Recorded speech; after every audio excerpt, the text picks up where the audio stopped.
Hey guys, this is Robert. I'm your friendly neighborhood bud tender down here at Hempfest, and I'm with Carly, the creative director of Futurola. What are you guys doing down here at Hempfest? We're just enjoying the beautiful day, and we love Hempfest. It's my personal favorite show. It's great people watching. Everyone's super nice, and also participating in the protestival. So we really care about the ethics of the business, what everyone really wants to put forth as far as their message.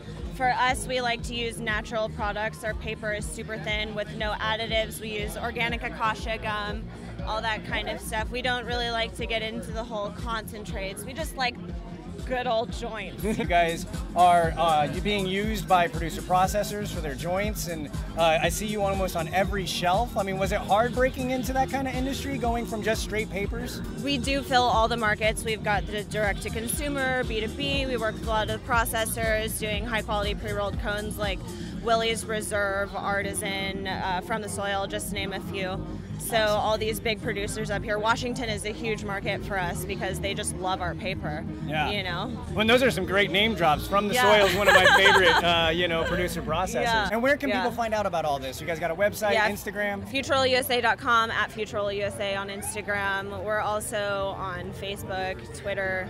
Sometimes we do Snapchat, not so much, but mostly Instagram. I put a lot of time and energy into making our Instagram gorgeous, so you should definitely check it out.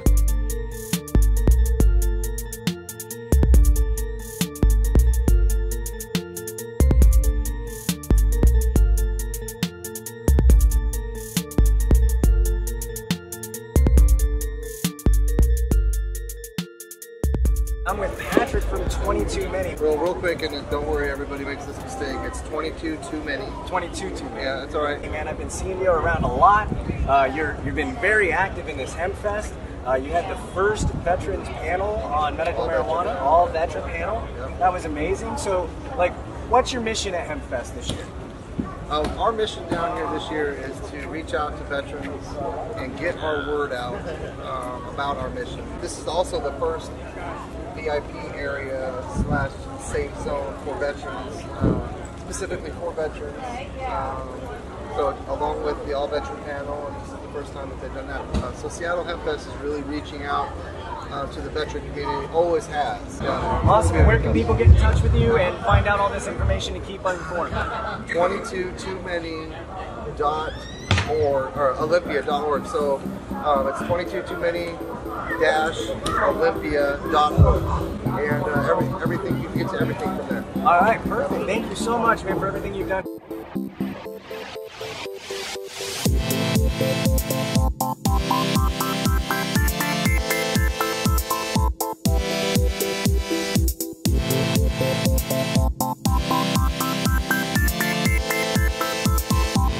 And I'm with Sophie from Ganja Goddess. You guys are hanging out with Rogue Raven. So what are you guys doing down here? Just trying to get your name out, your brand out? Yeah, certainly. We're just trying to get everyone to come down to Ganja Goddess. We have a free shuttle, so if you're ever in downtown Seattle by Pioneer Square or Pike's Place Market and you want to come check us out, we've got a free shuttle. You just call us, we'll come pick you up, we'll drop you back off. Just letting people know. It's like the weed Uber. Yeah, it's like weed Uber for and it takes you to a super welcoming, high-end weed store. What sets you apart from other cannabis shops? I think what really sets Ganja Goddess apart from other cannabis shops is not only do we have an amazing wide selection of bud, edibles, concentrates, cartridges, and high CBD products as well, but we're also down to educate people. We're always down to answer questions, however stupid you think your cannabis question might be. There's no stupid cannabis questions. Weed doesn't have to be scary. It doesn't have to be this mysterious thing where you're like, oh no, what if I, do something wrong with it? It's like we want to normalize weed and we want to get it out there for people who can use it to heal. And where can everybody find information out about a Ganja Goddess? They can they can come talk to us at Hempfest, of course, but we do have our website, Ganja Goddess Seattle, or you can email us at info@ganjagoddessseattle.com. Awesome. And then are you guys on social media, right? You got Instagram, We do. Stuff We have like an that? Instagram, we have a Facebook. Awesome. So please follow us on Instagram. And come see Sophie down at Ganja Goddess. Thank you so much. Thank you.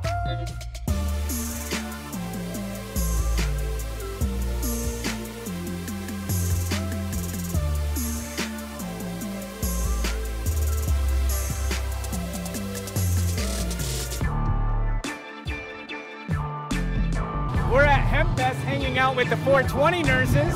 So what's going on? What are you guys doing down here? Well, right now we're promoting a couple local people. We're promoting a local seed company named Joko Genetics. We're also promoting a local guy from Everett. His name is Jacob. He makes word-of-mouth glass. He has a lot of awesome glass made over there. He's from Everett, made straight from his home. He's amazing. We're also hopefully going to get a lot of 50-second glass shop in. If you guys have ever been there in Everett, he is amazing. Go see him. Tell him 420 Nurses sent you. He'll give you amazing deals. How did you start? I found them out a few years ago. I was just kind of searching around for people to kind of be comfortable with, and I found a chat site, 420nurses.com/chat. And it's just a bunch of stoner girls hanging out and chatting and smoking. And they were based down in California, so obviously being up here, that's not that easy. So I talked to them down there to see what I could do, and they grew me as much as they could down there.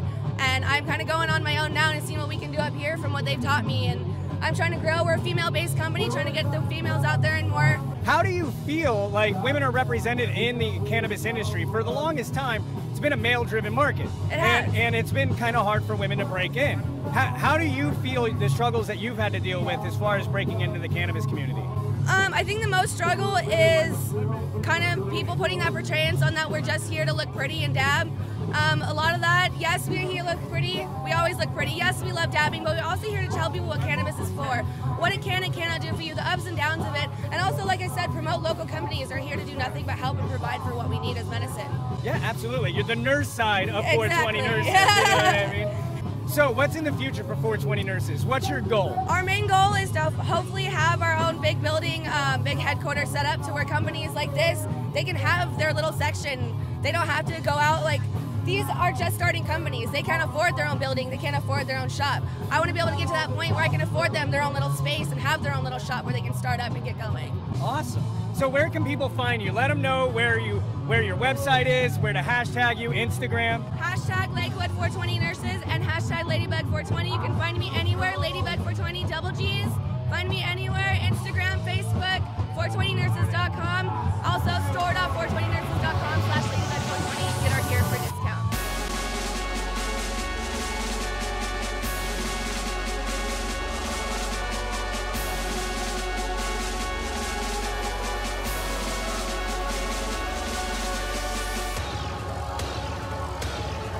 And we're with Richard Craner from Starleaf, filmmaker, entrepreneur, brand manager, all kinds of stuff, just an all-around kind of guy, man. What are you doing down here? Are you just mainly promoting the movie, or?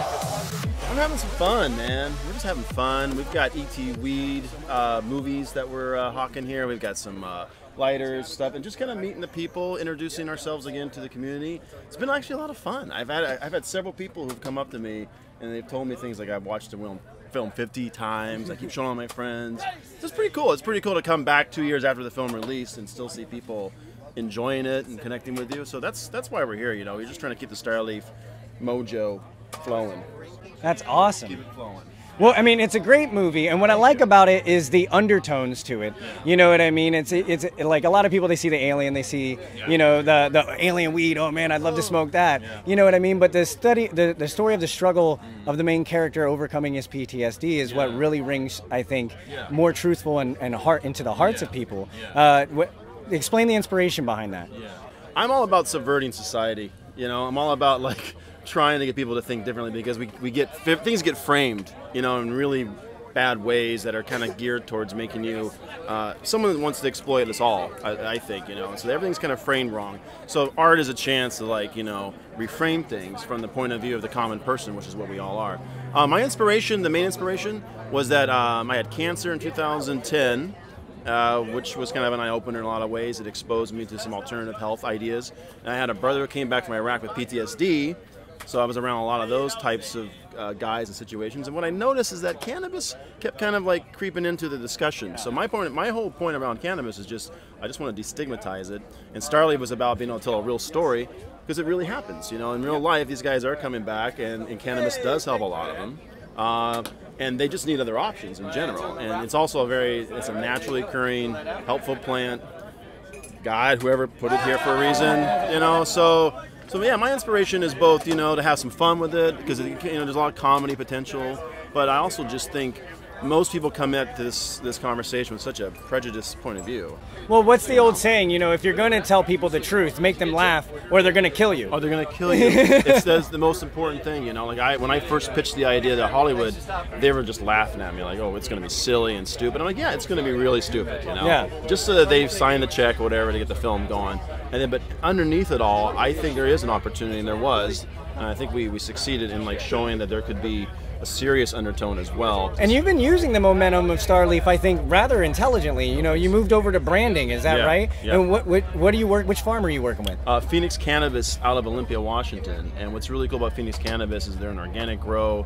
They grow really quality weed for us, and we're just happy to have like a good, effective grower, you know, as a partner. So yeah, I mean, so they're growing the weed, and we're slowly getting into more stores, and all of this is helping to generate momentum for the sequel, which we hope to shoot next year. So awesome, man! You get a cameo. You get a cameo. I get a cameo. Awesome! Absolutely. I'll be the reporter on it. Yeah, you should. I mean, you got the reporter stuff. You know? I'll figure it out. You get the look. So what's next for you? I mean, you said you're going into the branding. You're pushing for, you know, Starleaf 2. Are you going to go further into branding? Do you think that you're going to try and maybe even do what we're doing, media pushing type Yeah, stuff? I mean, I want Starleaf to be kind of a portal for a lot of things. These types of a discussion. Stargate, if you will. It's a gateway film, not a drug. No, but really, I mean, I do think cannabis is a bit of a Stargate. It is a bit of it's an opportunity to see the world through different lenses. I mean, the great thing about Hempfest, that when people come to Hempfest, you think about we're all taking a break.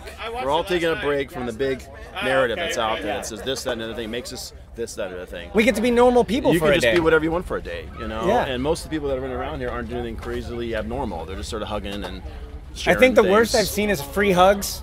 Tell you, man, you know what I squeeze too hard on a free hug. You can really microaggressions. That's a microaggression there. You might trigger someone into like being happy. And where can people find where you're doing your things? Instagram, Facebook, StarleafMovie.com, and all of our Starleaf Movie social feeds. And we're going to do this. I think we're going to open up a couple more stores. And we're going to start hopefully getting a campaign going to get Starleaf 2 going for the next summer. Because you got to shoot around here. You got to shoot in the summertime. Crowdfunding. Yes, we're going to have to find some crowds. Find some crowds. There's one here, so I bet if everybody gave $1, you got a good start. Awesome, Richard, man. It's an honor to be interviewing you again. Likewise, thank you, man. It's good seeing you. You guys are doing good work. Thank you, man. We appreciate that.